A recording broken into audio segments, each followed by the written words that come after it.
When Aries stood at his brother Samir's grave, the earth still fresh and dark, he felt something inside him collapse forever, because Samir had been more than a brother. He had been his shield, his guide, the man who carried the family after their father's death. Samir's widow Zoya stood a few steps away, dressed in white, her eyes hollow, one hand resting protectively on her stomach that carried Samir's unborn child. The village whispered behind their hands, some out of pity, some out of curiosity, others already calculating what would happen next. In their conservative world, a young widow was not just a woman who lost her husband. She was a question mark, a burden, a responsibility someone else would have to answer for. Aris noticed how Zoya swayed slightly, grief and pregnancy weighing her down, and without thinking he stepped closer, steadying her with his arm. That single, innocent gesture was seen by many eyes, and by nightfall, tongues had already begun weaving stories. Days turned into weeks, and Zoya remained in Samir's house, silent and withdrawn, speaking little, crying even less, as if tears had dried up inside her. Aris tried to avoid her at first, guilt clawing at him whenever he looked at her face that so closely resembled Samir's happiness. But circumstances have a way of pushing people together. Zoya needed help with doctor visits, with legal papers, with the endless decisions that come after death, and slowly Aris became the one she turned to.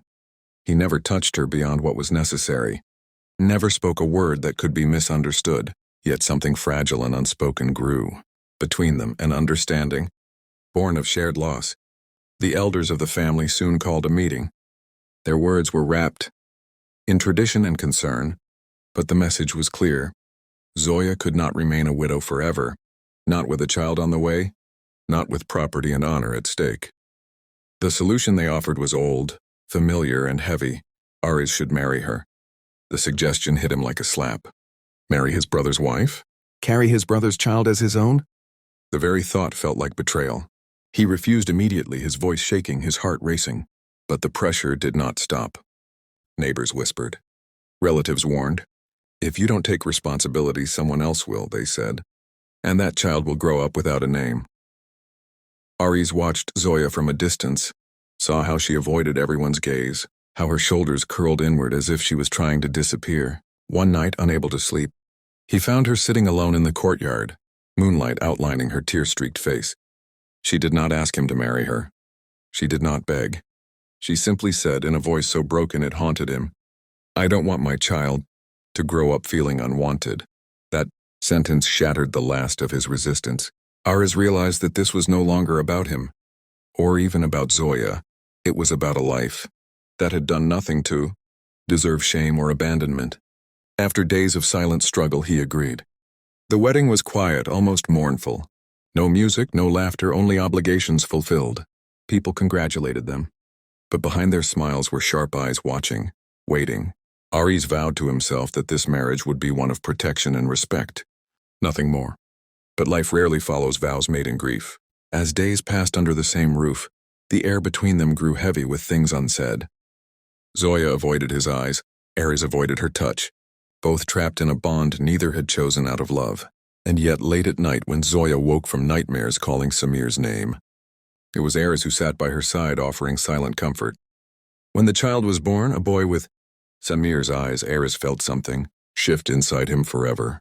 Holding that tiny life, he realized he was now tied to Zoya and the child in ways deeper than blood. But just as he began to accept this new reality, something unexpected started to happen. Something that would change everything they thought. They knew about each other, about love, and about the past they believed was buried. If this story has gripped your heart so far, make sure you subscribe to the channel, because what happens next will truly shock you. The real storm began after the birth of the child. When grief slowly loosened its grip and left space for emotions neither Aris nor Zoya were prepared to face. The baby, Hamza, became the center of their fragile world. And through caring for him together, walls began to crumble. Zoya started to smile again, not the polite, empty smiles she gave others, but small, genuine ones that startled Aris every time he saw them. He noticed how strong she was, how quietly she endured whispers and stares, how fiercely she loved her son. Without realizing it, his respect for her deepened into something warmer, something dangerous.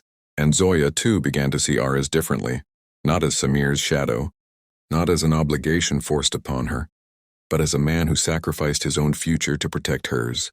Yet guilt hung between them like a third presence.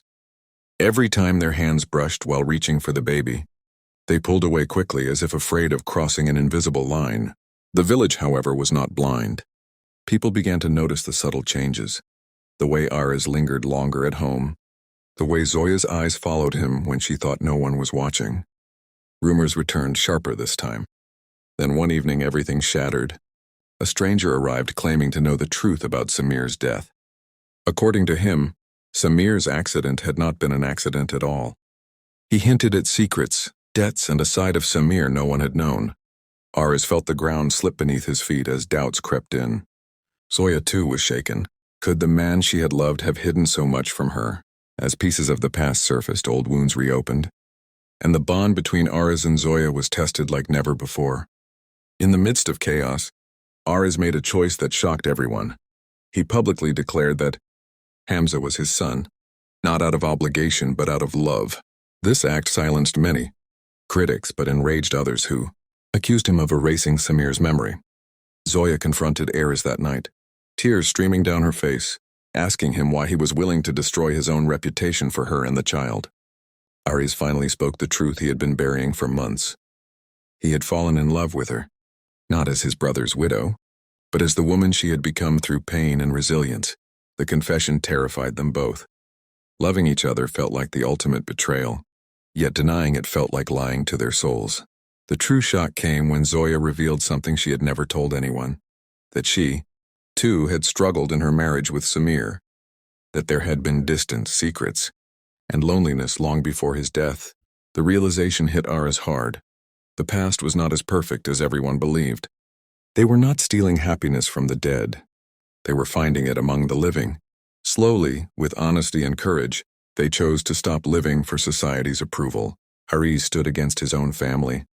Zoya faced her fears, and together they redefined what their marriage meant. Not duty, not sacrifice, but a conscious choice. The village eventually grew quiet, as scandals always do, replaced by new gossip elsewhere. Years later, Ares and Zoya were no longer seen as a tragic arrangement, but as a testament to how love can rise from the ashes of loss. Their story shocked people not because of how it began, but because of how it transformed pain into purpose. If this powerful journey moved you, inspired you, or made you see love and responsibility differently, don't forget to subscribe to the channel, because more shocking, emotional, and unforgettable stories are coming your way.